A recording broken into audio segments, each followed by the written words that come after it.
మహాత్మా గాంధీ గారికి నోబెల్ శాంతి బహుమతి ఎందుకు ఇవ్వలేదు? 200 ఏళ్లు బ్రిటిష్ పాలన నుంచి భారతదేశాన్ని విముక్తి చేయడంలో ప్రముఖ పాత్ర పోషించిన మహాత్మా గాంధీ గారు 5 సార్లు నోబెల్ శాంతి బహుమతికి నామినేట్ అయ్యారు. కానీ ఒక్కసారి కూడా నోబెల్ బహుమతి పొందలేదు. నోబెల్ బహుమతులు మొత్తం 6 కేటగిరీలు ఇస్తారు.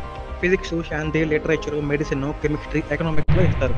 నోబెల్ బహుమతి శాంతి విభాగంలో ఇస్తున్నప్పుడు శాంతి మరియు అహింసకు గణనీయమైన కృషి చేసిన మహాత్మా గాంధీ గారికి ఎన్నడూ బహుమతి లభించలేదు. అనేక సంవత్సరాలుగా అనేక చర్చలు, ఊహాగానాలు ఈ అంశం మీద జరుగుతూనే ఉన్నాయి. Martin Luther king, Nelson Mandela వంటి వారే నోబెల్ తీసుకుంటున్నప్పుడు మహాత్మా గాంధీ గారు మాకు ఇన్స్పిరేషన్ లాంటి వారు అని చెప్పారు. అలాంటి గాంధీ గారికి నోబెల్ బహుమతి రాకపోవడం వల్ల ఆంతర్యం ఏంటి? అసలు ప్రధాన సమస్య ఏంటంటే బహుమతిని తీసుకునే గ్రహీతల కోసం నోబెల్ కమిటీ గుర్తించే కొన్ని నియమాలు, నిబంధనలు ప్రకారం మహాత్మా గాంధీ గారు సరిపోలేదంట. శాంతి, అహింస పట్ల గాంధీ గారి విధానం అద్భుతమైనది, సంచలనాత్మకమైనది. గాంధీ గారు నిర్వహించిన అన్ని ఉద్యమాలు, అన్ని నిర్ణయాలు, విధానాలను కమిటీ నియమ నిబంధనలు అంచనా వేయడం కష్టతరం అయ్యుండొచ్చేమో. ప్రధానంగా ఎక్కువ వినిపించేది 1947లో ఇండియా పాకిస్తాన్ మధ్య జరిగిన వివాదంలో గాంధీ గారి యొక్క శాంతివాదం ఏమైందన్న ప్రశ్నలు, అతని ప్రమేయం గురించి కొన్ని ఆందోళనలు ఉన్నాయి.